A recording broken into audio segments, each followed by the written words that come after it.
ऐसा कहा जाता है कि इंसान को अपने अच्छे और बुरे कर्मों का फल यहीं इसी जन्म में मिलता है, लेकिन कई बार दूसरों के बुरे कर्मों की सजा हमें भुगतनी पड़ती है, और ये खास तौर पे तब होता है जब हम किसी और पर बिना सोचे समझे अंधा विश्वास कर लेते हैं। नमस्कार, मैं senior inspector Rajesh Jadhav, crime petrol Dastak के आज के इस एपिसोड में आप सबका स्वागत करता हूँ। आज मैं आपको जिस केस के बारे में बताने जा रहा हूँ वो मेरे सामने तब आया था जब मैं ठाणे के मुंब्रा पुलिस स्टेशन में पोस्टेड था। एक सीधी साधी औरत के मर्डर से शुरू हुआ ये केस अपने आप में साजिश और क्रिमिनल एक्टिविटीज की बहुत सारी परतें समेटे हुए था।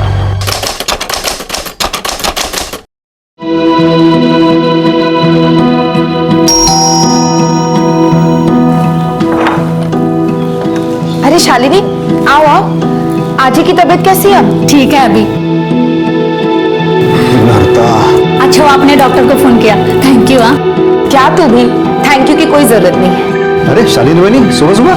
हाँ, वहीनी को थैंक यू बोलने आई थी। कल रात वहीनी ने फोन नहीं किया था हॉस्पिटल में, तो आज ही पहुंच नहीं पाती टाइम पे। अभी तबीयत ठीक है ना? ठीक है, चलो वहीनी, इतने ध्यान रखना। संपदा, चलो मैं निकलता हूँ। नाश्ता तो कर लीजिए। नहीं, बहुत लेट हो जाएगा, फिर बाहर कर लूंगा।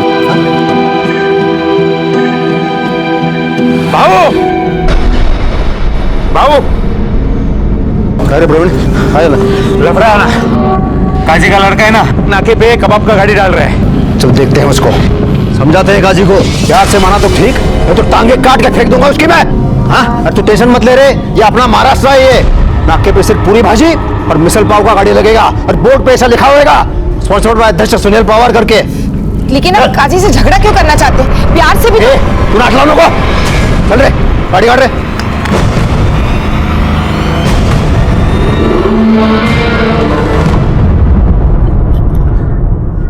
नहीं, मतलब ठीक है तुम ये लेके आए हो, लेकिन अपने देसी वड़ा पाव का मजा ही अलग है। और ये क्या, ये सॉस क्या लेके आए हो? अरे हिरवी चटनी, हिरवी मिर्ची पाई है ना मोटी मोटी। सर, हेड ऑफिस से फैक्स आया है।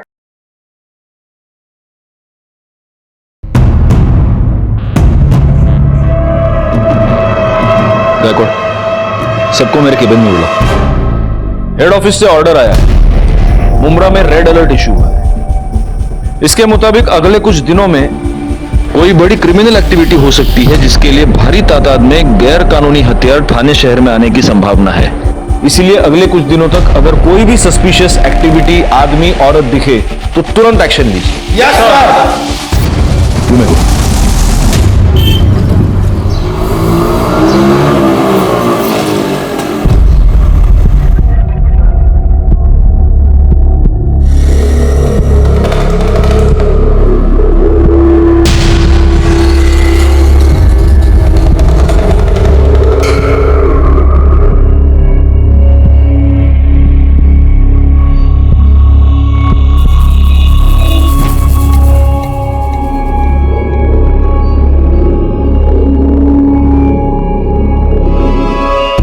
चाय भाई पी के हो गया ना? चलो निकलो अब यहाँ से, तुम लोग को इधर रूम नहीं मिल सकता। चलो निकलो। भाईजान, भाईजान, हम लोग बहुत मुसीबत में, थोड़ा रहम कीजिए बस कुछ दिनों के लिए। अबे कुछ दिनों के लिए, कुछ घंटे के लिए मैं तुम लोगों को अपने घर में नहीं रखेगा। चलो निकलो। क्या बोल रहे हैं आप? घर आए हुए मेहमानों से ऐसे बात करते हैं क्या? ये मेहमान की बच्ची, इधर मेरे को मालूम नहीं ये लोग कौन है करके। मालूम, इंसान है हमारे जैसे। ये इंसानों के वजह से हम लोग गलत नहीं है, निकाह करके आए। आपको यकीन नहीं तो हम काजी का करारनामा दिखा सकते हैं। थोड़ा मदद कीजिए हमारी, आपको जो किराया चाहिए हम दे देंगे। क्या पैसे का लालच दे रहा है तू मेरे को? बोलना। अब जबान दी है मैंने, ये यहीं रहेंगे। तेरे को मालूम है ना कौन सी पार्टी के लिए काम करता हूं मैं? उन लोग को पता चल गया ना कि मैंने इन लोग को अपने घर में रखा है, सबसे पहले मेरे को फोड़ देंगे वो। अभी के अभी कल्टी करवा इन लोगों को। चल रहे जनाब, जनाब,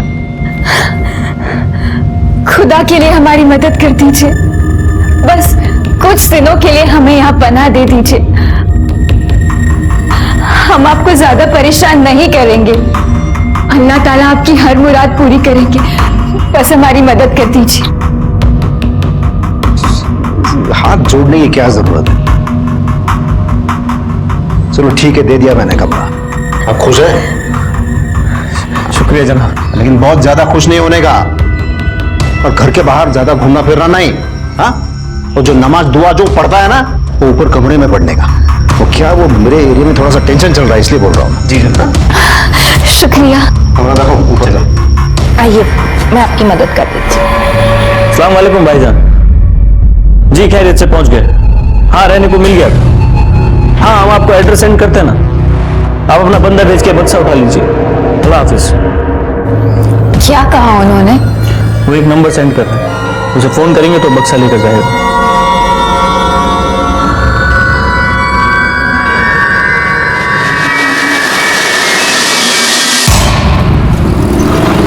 ये लो। अरे बस आपा। क्यों, मेरे हाथ का खाना अच्छा नहीं लगा? नहीं नहीं, खाना तो बहुत लजीज है, लेकिन मेरी खुराक से रकम। वाकई खाना बहुत लजीज है आपका। ये संपदा खाना तो अच्छा बना दिए, लेकिन रोज वेज खा खा के तो बोर हो गया मैं। अगर ये मटन बिरयानी ऐसा कुछ हो जाए तो मजा आएगा। अरे हाँ मुमताज, तुम्हें मटन बिरयानी बनाना आता है क्या? भाईजान मुमताज तो बहुत ही उम्दा बिरयानी बनाती है, आपका पेट भर जाएगा पर नियत नहीं। तो फिर ठीक है, कल का प्लान मुमताज के हाथ की मटन बिरयानी। बेशक।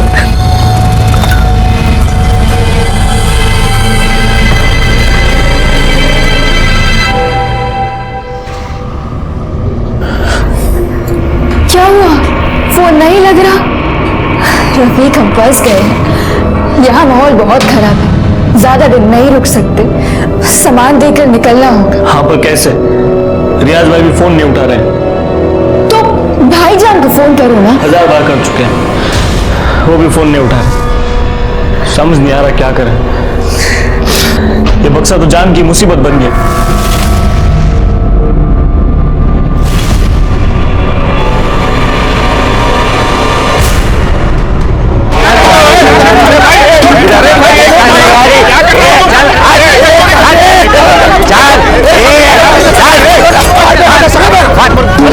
मैंने कहा था इनसे काजी से झगड़ा मत करना। काजी तेरे को प्यार से समझाया था मैंने, ये कबाब का गाड़ी बिरयानी का गाड़ी इधर नहीं डालने का। तो ये बात तेरे दिमाग में घुसता नहीं क्या? अरे हमको भी धंधा करने का है ना, कहाँ जाके धंधा करेगा? जब मैं बोल रहा हूँ तो बीच में नहीं बोलने का। अरे क्या बहुत चर्बी चढ़ी है तेरे को? हाँ सिर्फ तू ही नहीं, तेरे साथ जो भी है ना सबका खीमा बना के इधर ही बेचेगा मैं। और तेरे को गाड़ी डालने का ही है ना तो उधर जाना, क्योंकि जब तक मैं इधर है ना यहाँ पर ये गाड़ी नहीं लगेगा, मैं बता रहा हूँ। चल तोड़ रहे उठा के बैठ। अरे वो गाड़ी भेज दो उधर। ये लोग क्या कर रहे हैं देखो, देखो ये क्या कर दिया। एक मिनट सुनील भाऊ, आप एक पार्टी के विभागाध्यक्ष हो और फिर भी आप सड़क पे ऐसे मारपीट कर रहे हो। अरे साहब ये काजी सलाह, ये बिना म्युनिसिपैलिटी के परमिशन के अपने एरिया में ये बिरयानी कबाब का गाड़ी डाल रहा है, इसको थोड़ा सा सबक सिखा रहा था मैं बस। एक मिनट, अगर गाड़ी बेकायदा है ना तो आप कंप्लेंट कर सकते हैं, खुद सड़क पे उतर के मारपीट करने की कोई जरूरत नहीं है। वही समझा रहा था साहब मैं उसको, वही आप रुकिए, मैं आपसे बाद में बात करूंगा। सुनील बाबू जरा आप साइड में आइए। गायकवाड़ ये सबको पहले खाली करो इधर से। चला आप इधर आइए। ऊपर सुनील बाबू ये सब अभी रहने दीजिए, मैं आज आपसे एक मदद मांगने आया हूँ। अरे बोला ना, मैं सबकी मदद करने के लिए बैठा हूँ। काय पर बोला? हेड ऑफिस से हम लोगों के पास एक रेड अलर्ट आया है। मुंब्रा में कोई बड़ी क्रिमिनल एक्टिविटी होने की संभावना है और इसलिए हम सब पर चेकिंग कर ही रहे हैं। लेकिन आप अपने कार्यकर्ताओं से, अपने लोगों से, मोहल्ले वालों से रिक्वेस्ट कीजिए कि प्लीज अलर्ट रहिए और खास तौर पे अगर कोई भी नया किराएदार आता है तो सबसे पहले हमें इन्फॉर्म कीजिए। तो ठीक है, मैं सबको बोलता हूँ। मुझे जैसे पता चलता है ना मैं आपको पर्सनली बोलूंगा। Thank you.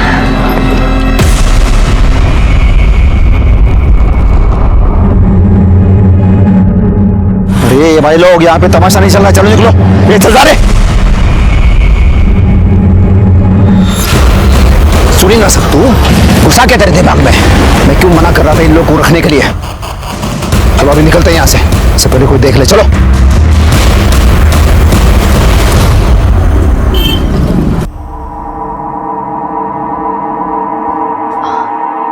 हाँ पा दीजिए, हम कर देते हैं। नहीं मैं कर लूंगी। कोई बात नहीं, हम कर देंगे।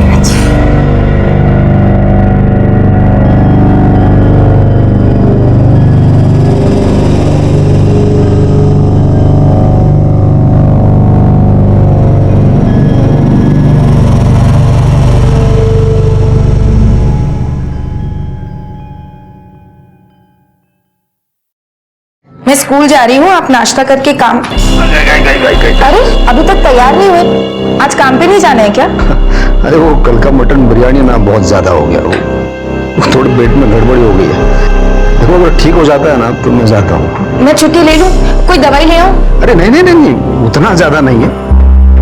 देखो तुम जाओ, नहीं तो क्या तुम्हें स्कूल में देरी हो जाएगी। जाओ, अपना ध्यान रखिएगा।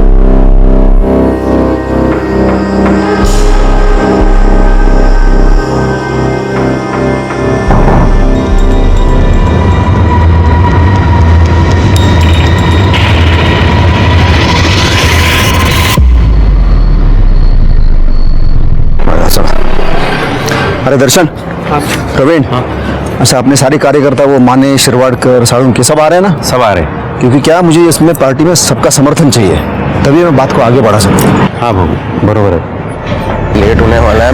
भाऊ ने बोला था टाइम से आने का। भाऊ आपके साला सब मान उसमें रागिनी। नमस्ते जीजा जी। नमस्ते, कैसी हो तुम? मैं अच्छी। अच्छा सुन ना, तेरी ताई तेरे को बहुत याद कर रही है। जब तेरे को टाइम मिले तो घर पे आ जाना। ठीक है, कल आती हूँ। ओके ठीक, कल आना। बाय जीजा जी। बाय दादा। क्या रे, अपने जीजा की यहाँ तू काम करेगा, इसका मतलब जब मन में आएगा तब उठ के आएगा तू? हाँ? अरे मैं पगार देता हूँ ना तेरे को, तो टाइम पे आने का, काम करने का। तेरे को मालूम था ना इस पार्टी का मीटिंग है करके? रागिनी को कॉलेज में थोड़ा काम था इसलिए लेट हो गया। अरे तो बोल के जाने का ना। चल अब शुरू कर, तो आधे घंटे में मेरे को सब तैयार चाहिए। चल चल चल चल। कुत्रे सर का भागा होता तुम्हारा भाऊजी, कुछ भी बोलते हैं, अचानक भड़क जाते हैं मेरे। ऑफिस में सब लोग मजाक उड़ाते हैं मेरा। अब बात करो ना उनके साथ। देख, ये तेरे और उनके बीच की बात है, मुझे बीच में मत डाल। और वैसे भी गलती तेरी है, थोड़ा पढ़ लिख लेता तो ऐसे गालियां नहीं सुननी पड़ती तुझे। एक तो उन्होंने तुझे काम पे रखा, ऊपर से तू उन्हीं की शिकायत कर रहा है। नहीं जम रहा है तुझे तो छोड़ दे, कोई और काम ढूंढ। ठीक है, समझ रहा हूं मैं, सब पति है ना आपके, वो कुछ भी हो जाए आप उनकी साइड लोगी। पर याद रखना ताई, जिस दिन मेरी सटक गई ना, बहुत भारी पड़ेगा आपको।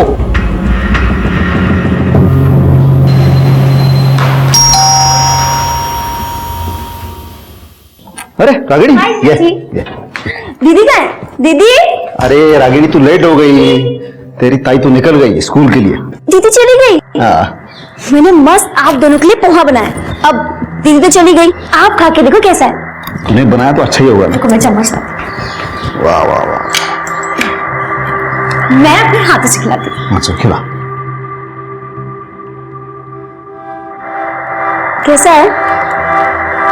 दीदी जितना अच्छा नहीं है ना? अरे नहीं, कमाल, बहुत मस्त बना। तूने जो ड्रेस मंगाया था ना, बोला था ना? वो ड्रेस? हाँ मैं लेके आया, अंदर रखा है, जा। आप पोहा खाओ, मैं देख के आती हूँ। अरे तेरे जीजा को क्या समझाया तूने? वहाँ रखा है जीजा जी ने ड्रेस। रागिनी कहाँ देख रही है तू? वहां नहीं है।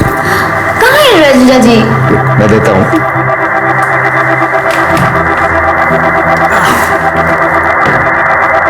देख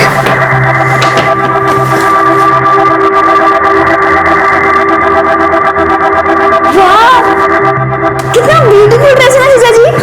पसंद है? बहुत अच्छा है। मैं अभी ट्राई करूँ? अभी? हाँ। अच्छा थोड़ा जल्दी करना क्योंकि मुझे अर्जेंट काम है। ठीक है। कर ले, मैं हूँ बाहर।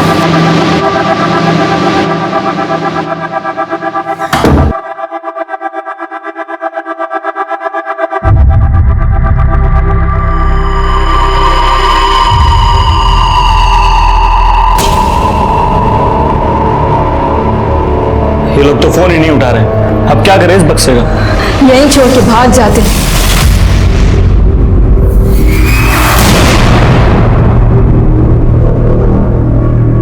क्या नाम है आपकी बेटी का, कब से लापता है? संपदा पवार नाव आहे साहेब तिचं।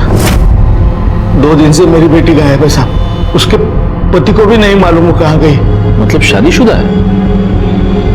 तो कंप्लेंट लिखवाने के लिए उसका पति क्यों नहीं है, आप लोग क्यों आए?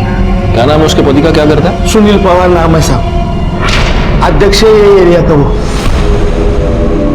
सुनील पवार, सुनील बाबू? हाँ। अरे उनको तो जानता हूं मैं। तो सुनील बाबू की पत्नी 2 दिन से गायब है और सुनील बाबू ने कंप्लेंट नहीं की? सर एक्चुअली ताई ना एक स्कूल में पढ़ाती है और 17 तारीख को वो स्कूल की तरफ से लोनावला पिकनिक ही गई थी, पर दीदी को तो कल आ जाना चाहिए था। और जब वो नहीं आई और मेरा फोन भी नहीं उठाया तो मैंने जीजा जी को फोन किया और उन्होंने बताया कि दीदी तो आई नहीं है वापस। और जब अगले सुबह मैंने फिर से कॉल किया तो जीजा जी को और टेंशन हो गई, तो वो उसे ढूंढने लोनावला गए, शायद इसलिए ही नहीं आया। आप लोगों ने स्कूल में फोन किया? हाँ, सबसे पहले मैंने स्कूल में ही फोन किया था साहब, लेकिन वो लोग बोले कि तुम्हारी बेटी पिकनिक पे गई नहीं, और जो लोग पिकनिक पे गए थे वो एक दिन पहले ही आ गए साहब। ठीक है, आप एक काम कीजिए, संपदा के फोटोग्राफ्स और डिटेल्स यहाँ गायकवाड़ के पास दे दीजिए। हम जल्द से जल्द उन्हें ढूंढने की कोशिश करेंगे। जी साहब, मेहरबानी होगी। Thank you sir. संपदा की तलाश करने के लिए हमने उसके स्कूल, घर से लेकर स्कूल तक के सभी रास्ते और आस पड़ोस में सबसे पूछताछ की। सिवाय इस जानकारी के कि 17 जनवरी को संपदा अपने स्कूल में पहुंची ही नहीं, हमारे हाथ कुछ नहीं लगा। संपदा एक बहुत ही सीधी सादी, सबको मदद करने वाली नेक दिल औरत थी जिसका कोई दुश्मन नहीं था। ऐसी औरत इतने सस्पिशियस सर्कमस्टांसेस में अचानक गायब हो जाती है, क्यों और कैसे? सोच सोच के दिमाग का दही हो गया है। पता नहीं वो संपदा किधर चली गई। आपको पता है कितना टेंशन है मेरे को। सुनील बाबू, आपके फैमिली में आप दोनों के अलावा और कौन कौन है? फैमिली के नाम पे तो मेरे घर में सिर्फ मैं और संपदा है, बाकी एक भाड़ोतरी था, नई नई शादी करके आए थे। मुझे लगता है उनको रूम भाड़े पे देके बहुत बड़ा गलती किया है। आपने रूम भाड़े पे दिया था? किसको? क्या नाम था उनका? रफीक और मुमताज बेग नाम था। क्या? सुनील बाबू, मैंने आपसे पर्सनली मिलकर आपको हेड ऑफिस से जो रेड अलर्ट आया था उसके बारे में बताया था। मैंने नहीं रखा उनको, वो संपदा को उन दोनों ने पटाया। संपदा मानी नहीं, मैं क्या करता फिर, देना पड़ा मुझे। लेकिन वो बहुत दिनों तक रहे नहीं थे, वो बहुत जल्दी चले गए थे। आप एक पॉलिटिकल पार्टी के विभागाध्यक्ष हैं, आप इतनी बात समझते नहीं? वो लोग अगर क्रिमिनल एक्टिविटीज में इन्वॉल्व होंगे तो वैसे ही एक जगह पर बहुत दिन रुकेंगे नहीं। कब गए वो लोग? वो 17 तारीख को तो संपदा वो पिकनिक के लिए चले गई थे ना तब। और कहाँ गए? वो मैंने पूछा नहीं। अच्छा, आपने उनके बारे में कुछ सस्पिशियस, कुछ ऐसा नोटिस किया? ऐसा कुछ खास नहीं है, तो वो दोनों हमेशा अपने कमरे में रहते थे। लेकिन वो जो रफीक था ना, वो थोड़ा सा अजीब था। दोनों के पास एक बक्सा था और रफीक उस बक्से से कभी दूर नहीं हटता था। मालूम नहीं था उस बक्से में क्या था। अच्छा, आपके पास उनका आईडी होगा, हाँ, कुछ एड्रेस प्रूफ होगा, कुछ तो होगा, फोन नंबर होगा, गायकवाड़ के पास दे दीजिए। वो तो नहीं लिया मैंने, मतलब संपदा ने लिया होगा तो मुझे नहीं पता। हाँ, लेकिन वो रफीक के पास एक मोबाइल था, उसके नंबर लेने की कभी जरूरत नहीं पड़ी मुझे। अब लगता है वो सारे डिटेल्स लेने चाहिए थे। अब लगता है आप लोगों की वजह से ही हमारे देश में सिक्योरिटी लैप्सेस होते हैं। उनको आपके पास लेके कौन आया था? कोई लेके नहीं आया था। वो दोनों संपदा को कहाँ रास्ते में मिले थे। अभी अभी शादी करके आए हैं, सर पे छत चाहिए और येड़ी सीधा घर पे लेके आई वो। उनकी शक्ल पहचान पाएंगे आप? याद है? हाँ। स्केच बनवा सकते हैं? हाँ।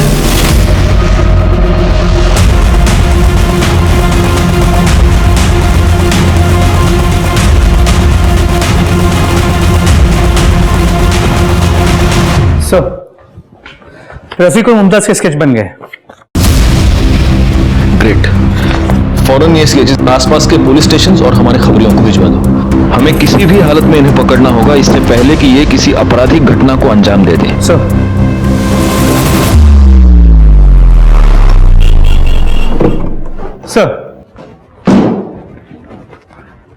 सर सुनील पवार के कॉल रिकॉर्ड्स क्लियर है।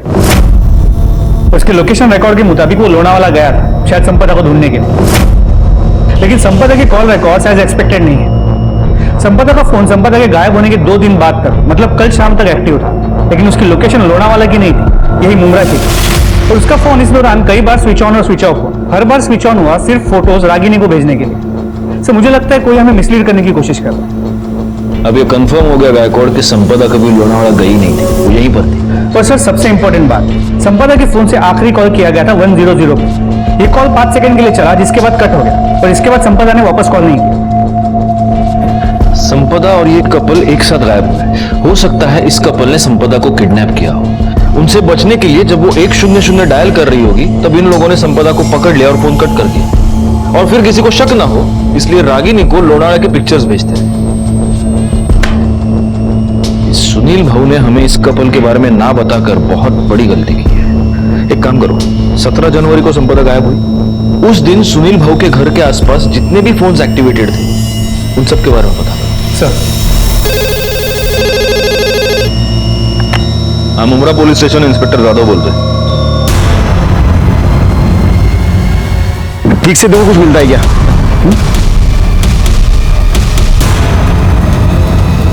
मांगे वा चलो।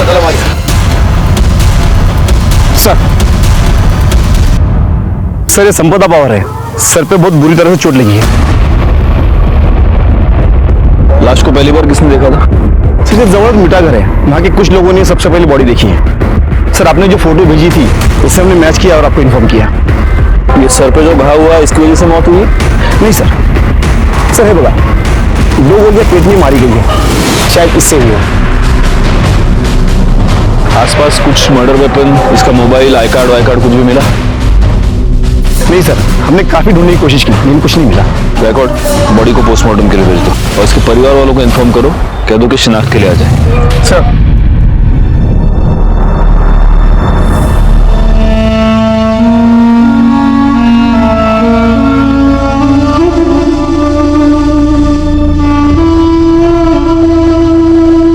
आम्ही गुन्हा नोंदवून घेतलाय।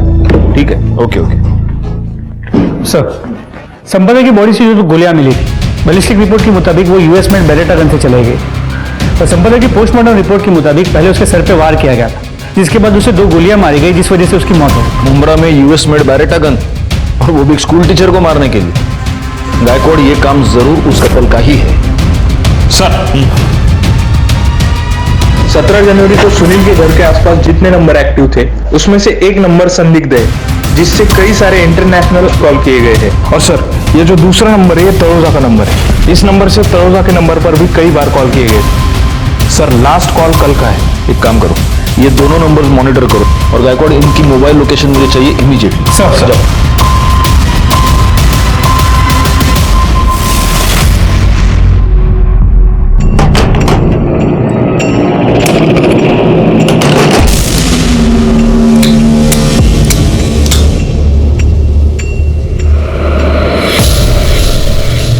इसमें 2 गोलियां कम है। कहाँ गई? हमें नहीं पता दिया भाई, हमने तो इन्हें छुआ भी नहीं, हमें तो चलानी भी नहीं आती। हमारा काम इस बक्से को आपके हवाले करना था, हमने कर दिया। अब हम चलते हैं। अल्लाह हाफिज। अरे ऐसे कैसे चलते हैं हम? कहाँ चलते हैं? जिस मिशन का आगाज किया है उसे अंजाम भी तो तुम्हें देना होगा ना। मतलब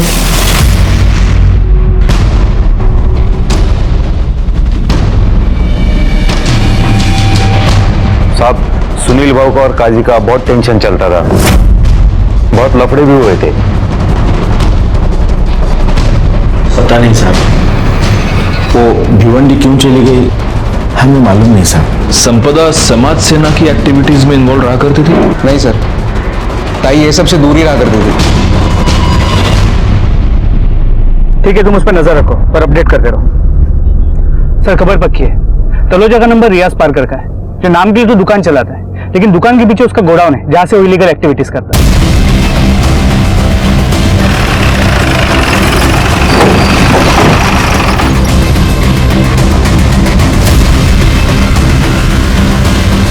रियाज जी? रफीक और मुमताज कहाँ हैं? कौन रफीक और मुमताज?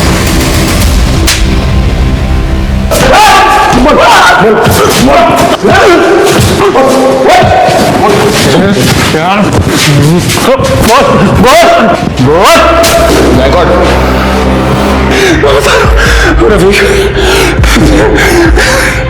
रफीक और मुमताज को मैं इस्तेमाल कर रहा था।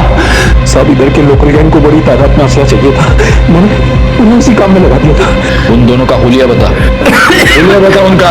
मोबाइल, उनका मोबाइल में मोबाइल गुड्डे, मोबाइल क्यों नहीं ऐसा?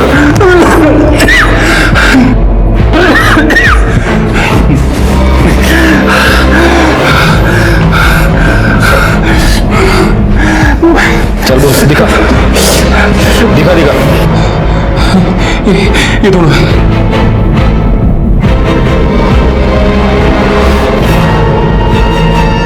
ये दोनों आप कहाँ हैं बता।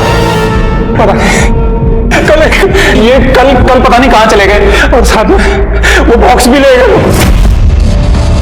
बॉक्स ले गए? क्या था उस बॉक्स में? बैरेट गन्स, मेरा पार्सल था और ब्रांड न्यू गन्स थी, लेकिन उनमें एक गन में दो गोली नहीं थी, गायब थी। करड़े, अर्जुन किलो भर मिर्चा गया और सब के सब इसके मुंह में ठूसता हूं। जो मैं कह रहा था वही सच है। संपदा को इनकी असलियत पता चल गई और इसीलिए ये कपल उसको मारकर भाग गया। सर, उनका भागना समझ में आता है, लेकिन संपदा की बॉडी को वहां भिवंडी में डिस्पोज करना समझ में नहीं आ रहा। होगा, इसका भी कोई ना कोई रीजन होगा। और ये रियाज जो हमसे कह रहा है कि ये कपल भाग गया है, ये झूठ है। इस रियाज ने ही जरूर इनको किसी मिशन पर भेजा है और हमें उस मिशन के बारे में पता लगाकर जल्द से जल्द उन्हें रोकना होगा। हमारे पास वक्त बहुत कम है। सर, वो सुलेमान काजी को लेकर आए। एक नंबर का मक्कार इंसान है वो सुनील। मोहल्ले में हमारा जीना हराम कर रखा है उसने, हमारा धंधा बंद करवा दिया। हर रोज एक नई मुसीबत खड़ी कर रहता है वो हमारे लिए। और इसलिए तुमने उसकी बीवी को मार दिया। अल्लाह माफ करे, मैं क्यों मारूंगा उसकी बीवी को? मुझे तो लगता है कि सुनील ने खुद अपने हाथों से अपनी बीवी का कत्ल किया है, वो भी उसकी साली के चक्कर में। आपको शायद पता नहीं साहब, सुनील और उसकी साली रागिनी का प्यार परवान चढ़ रहा है। तोहफे देना, तफरी करना, घूमना फिरना तो आम बात हो गई है उन लोगों के लिए। और तुझे कैसे पता कि सुनील का उसकी साली के साथ चक्कर चल रहा है? इश्क और मुश्क छुपाए नहीं छुपते साहब। कितनी बार सुनील ने हमारे भतीजे की दुकान से कीमती तोहफे खरीदवा कर दिए हैं रागिनी को।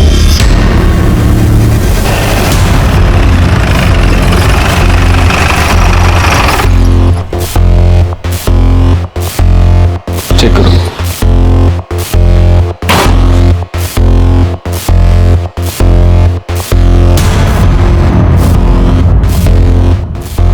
सुनिए, ये सुनील बाबू के घर पे ताला लगा है।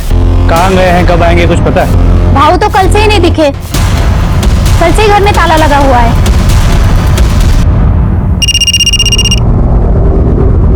हाँ बोलो।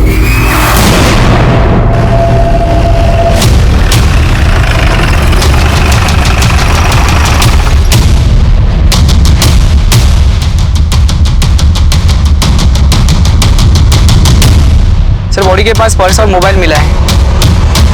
देखो तो।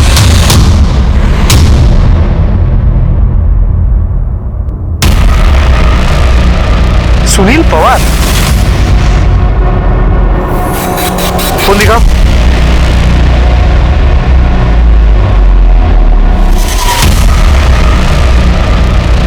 फोन को बुरी तरह डैमेज करने की कोशिश की गई। स्विच ऑन भी नहीं होता। और सर, पीठ के ऊपर एक वार भी किया है। और सीने पे तो इतने बार किए हैं कि लगता है मारते वक्त किसी ने अपना पूरा गुस्सा इस पर निकाला है। एक काम करो, बॉडी को पोस्टमार्टम के लिए भेजो और वो मोबाइल लैब भेजो। सर,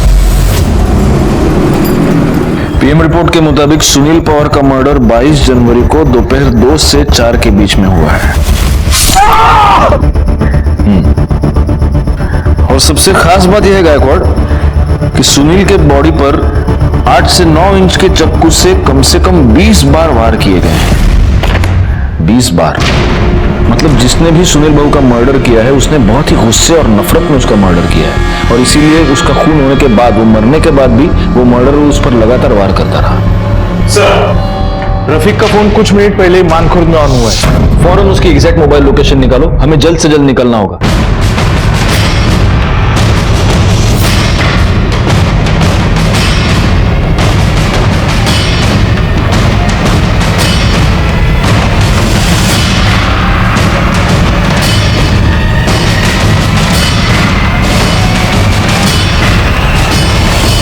अस्सलाम वालेकुम भाईजान, सामान हम दे देंगे, आप हमारे मतलब की बात कीजिए जी।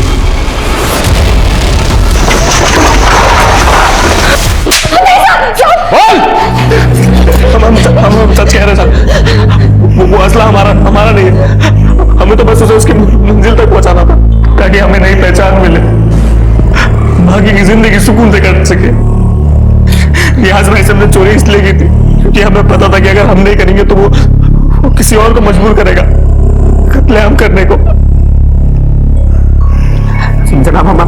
सच कहना। वो हथियार तुम्हें एक नई जिंदगी देने वाले थे। मतलब? जनाब, हम दोनों एक दूसरे से मोहब्बत करते हैं, पर हमारे घर वाले कास्ट की वजह से हमारे निकाह के खिलाफ थे।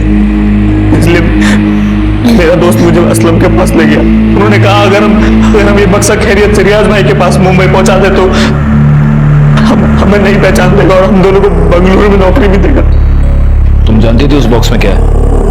नहीं, खुदा कसम, हमें जरा भी अंदाजा नहीं था। और तुम? मुझे था हमें, मगर हमने मुमताज को इससे अनजान रखा। मैं मुमताज से किसी भी कीमत पर निकाह करना चाहता था, इसलिए हम दोनों बक्सा लेकर मुंबई आए और सुनील पवार के घर पे रेंट पे रहने लगे। मैं दिन रात रियाज पाकर को फोन लगाता ताकि वो बक्सा ले जाए और ये मुसीबत टले। और एक दिन सुनील ने पता कर लिया उस बक्से में क्या है। तुमको मालूम है मैं कौन है? इस पूरे एरिया का अध्यक्ष है मैं। अब तुम दोनों तो गए, पुलिस यहां से तुम्हें कुत्ते की तरह खींच के ले जाएगी, और अध्यक्ष होने के नाते मुझे पुलिस को तो बताना ही पड़ेगा ना भाई। उसके बाद वो मुझे ब्लैकमेल करने लगा। अच्छा, तू नीचे बैठा है, पैर पकड़ा है, इसलिए बचाता हूं मैं तुम दोनों को। हाँ? चलो उठो उठो उठो, चलो भाई बाहर। बाहर क्यों? तुम दोनों को बचाने के लिए मैं इतना बड़ा रिस्क ले रहा हूं। थोड़ी सी कीमत तुझे क्या, इसको तो चुकाना ही पड़ेगा। मुमताज के साथ जबरदस्ती करने लगा। हमें समझ नहीं आ रहा था क्या करें। हमें संपदा आपा की याद है, उनके पास जाके हमने सब तफसील से बता दिया, पर शर्म नहीं आती उनके बारे में इतना घटिया झूठ बोलते हुए? वो ऐसी गंदी हरकत कभी नहीं कर सकते। उन्होंने जरा यकीन नहीं किया, पर अगले दिन अपनी आंखों से सब देख लिया। वो स्कूल की तरफ से पिकनिक जाने के लिए निकली और 15 मिनट बाद ही वापस आ गई, क्योंकि वो अपना फोन घर पर ही भूल गई थी।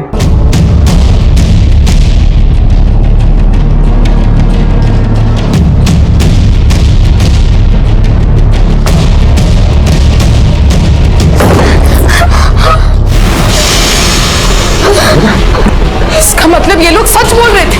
मैंने इनकी बात पे भरोसा नहीं किया। तुम पर आग बंद करके मैंने भरोसा किया और तुम ये सब। संपदा संपदा, अरे तू गलत समझ रही है। इनको थोड़ा सा सबक सिखाना था। मेरे को मालूम नहीं ये लोग क्रिमिनल हैं।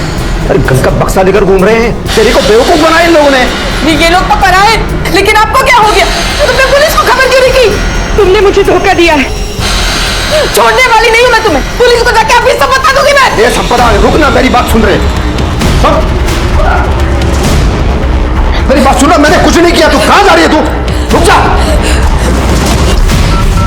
अरे संपदा, क्या कर रही है तू ये? मैं तुम्हारी करतूतों के बारे में पुलिस को बता के रहूंगी। तू ऐसा नहीं करेगी, तू क्या करेगी? कुछ नहीं सुनना मुझे।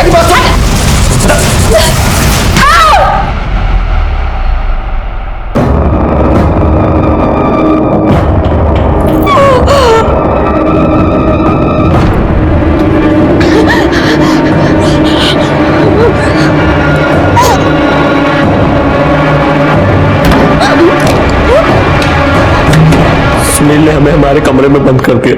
संपदा भाभी को गाड़ी में लेकर निकल गया। उसके पास गन कहां से आई? जनाब, वो गन उसने हमारे बक्से से निकाली थी। जिस दिन तो उसको बक्सा मिला उसने अपने कब्जे में ले लिया। उसके बाद वो निकल गया और कुछ घंटे बाद प्रवीण के साथ वापस आया और हम दोनों को घर से बाहर निकालने लगा।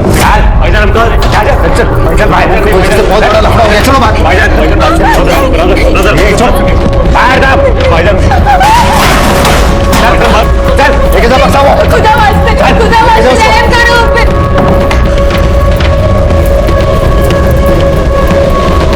इसका मतलब ये प्रवीण भी इन्वॉल्व था? सुनील ने ही नहीं, प्रवीण ने भी मेरे साथ एक बार नहीं, कई बार जबरदस्ती। लेकिन हम ये कैसे मान ले कि तुम दोनों सच कह रहे हो? जनाब, हम मानते हैं कि हम गलत हैं, मगर ऊपर वाला गवाह है कि हम सच बोल रहे हैं। इसके बाद हमें हमारे लिए कुछ नहीं बोलना। आगे अल्लाह मालिक। तुम दोनों ने सरेंडर नहीं किया, इसलिए जब तक प्रूव नहीं होता तब तक तुम दोनों सस्पेक्ट्स ही रहोगे। ले जाओ इनको।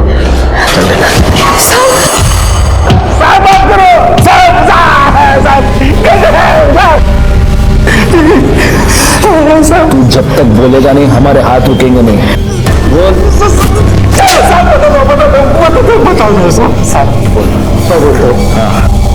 साहब भाव की मर्जी से ही मैं मुमताज के साथ क्या जबरदस्ती करता था साहब।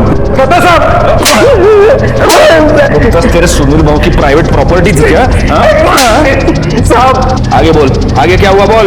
साहब भाव मेरे को फोन करके बुलाया, मैं उनको रास्ते में मिला, देखा तो संपदा वहिनी के सर से खून बह रहा था, वो बेहोश थी। फिर हम लोग उधर से भिवंडी चले गए सुनसान जगह पे।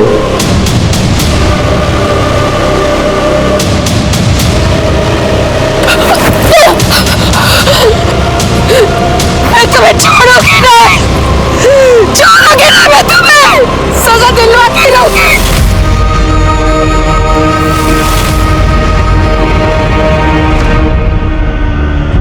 आगे क्या हुआ बोल। बता दो साहब। फिर भाव ने वहिनी का फोन मेरे पास दिया और बोला कि थोड़ी थोड़ी देर बाद चालू करने का और इंटरनेट से लोनावला के फोटो रागिनी को भेज देने का। फिर उसके बाद उन्होंने वो फोन तोड़ के फेंकने के लिए कहा। ये सब चीज भाव ने जेल में जाने से बचने के लिए वहिनी का मर्डर किया साहब। और तेरे सुनील बाबू को क्यों मारा तूने? माँ कसम साहब मैंने नहीं मारा। मुमताज पर रेप करने के जुर्म में और संपदा के मर्डर में मदद करने के जुर्म में तेरे को अरेस्ट करता हूं। रफीक के पास मिले बरेटा गन के बॉक्स ने और प्रवीण के बयान ने यह साबित कर दिया था कि संपदा का मर्डर उसके पति सुनील पवार ने ही किया था।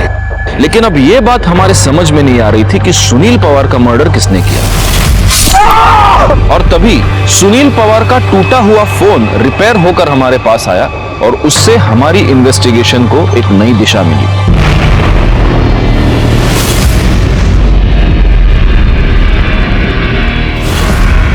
तुम्हारी ये तस्वीर हमें सुनील के मोबाइल में मिली। सच बताओ रागिनी, तुम्हारे और सुनील के बीच एग्जैक्टली क्या चल रहा था? सर मुझे सच में नहीं पता कि जीजा जी मेरी फोटो क्लिक कर रहे थे। अगर तुम्हें सच में पता नहीं था तो इस तस्वीर में तुम सीधा कैमरे के लेंस में देखकर स्माइल क्यों कर रही हो? रागिनी सच सच बताओ, वरना पाटिल मैडम तुमसे सच उगलवा लेंगी। नहीं सर हमारा कोई अफेयर ही नहीं था, सिर्फ जीजा साली का मस्ती वाला रिलेशन था। हम बस फ्लर्ट करते थे सर, बाकी और कुछ था ही नहीं। वो सब नहीं था, मतलब फिजिकल नहीं था सर। और तुम्हारी ये ऐसी फोटोज है, ये तुम्हारे अलावा और किसी को पता है? वो रफीक, उसको मालूम है सर। तुमने जो ड्रेस मंगाया था ना, बोला था ना? वो ड्रेस? हाँ मैं लेके आया, अंदर रखा है, जा। आप पोहा खाओ, मैं देख के आती हूँ।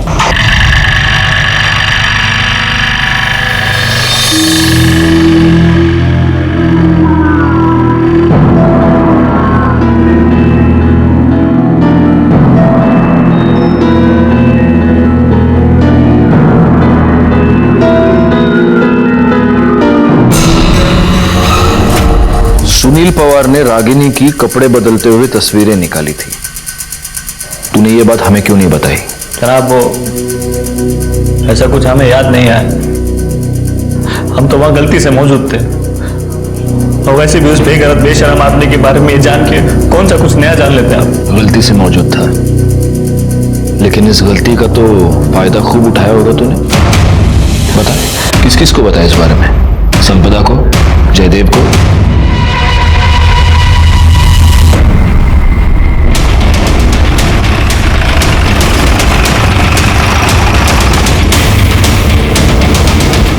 पूरे घर की तलाशी ले लो, कोई भी कोना छूटने ना पाए। चलो बाहर चलो।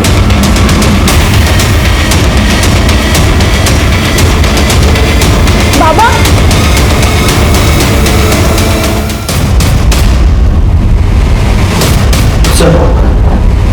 जेब में चाकू मिला और इसके ऊपर खून के दाग हैं।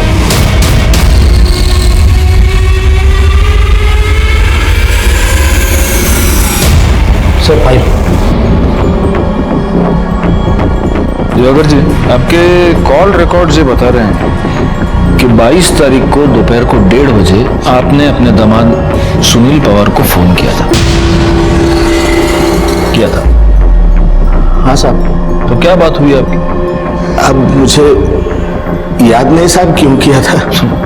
तो इसका मतलब आपको याद दिलवाना पड़ेगा।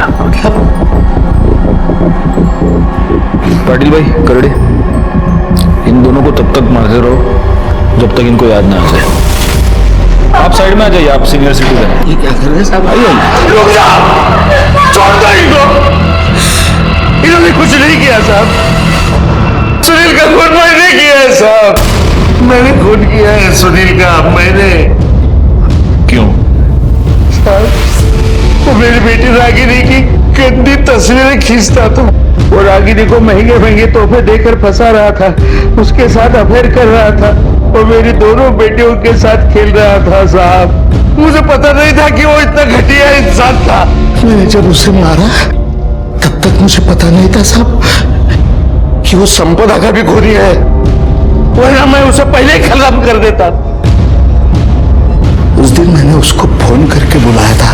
बेटे मुझे बहुत चिंता हो रही है, मालूम नहीं पुलिस को क्यों लग रहा है कि संपदा का खून तुमने किया है। पुलिस तुम्हारे बारे में पूछताछ करने आई थी। बाबा अब मैं क्या करूं? एक काम करते हैं, टेम्पल रोड के पीछे मिलते हैं। बाद में सोचेंगे क्या करना है।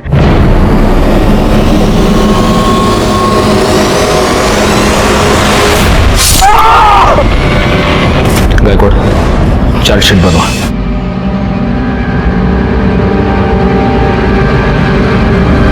प्रवीण को मुमताज पर रेप करने के और संपदा के मर्डर में भागीदार होने के जुर्म में सजा मिली और दिवाकर राव को सुनील पवार के मर्डर के लिए। लेकिन इस केस में सही माने में विक्टिम थी मुमताज बेग। सुनील और प्रवीण जैसे लोगों ने उसकी अस्मिता को ठेस पहुंचाई। इसी के साथ मैं सीनियर इंस्पेक्टर राजेश यादव आपसे विदा लेता हूं। दोबारा मिलूंगा, तब तक सतर्क रहिए और देखते रहिए क्राइम पेट्रोल दस्तक, क्योंकि मकसद बताना नहीं, बचाना है। जय हिंद। इस तरह के और भी एपिसोड देखने के लिए हमारे चैनल को सब्सक्राइब करें और बेल आइकन दबाना ना भूलें।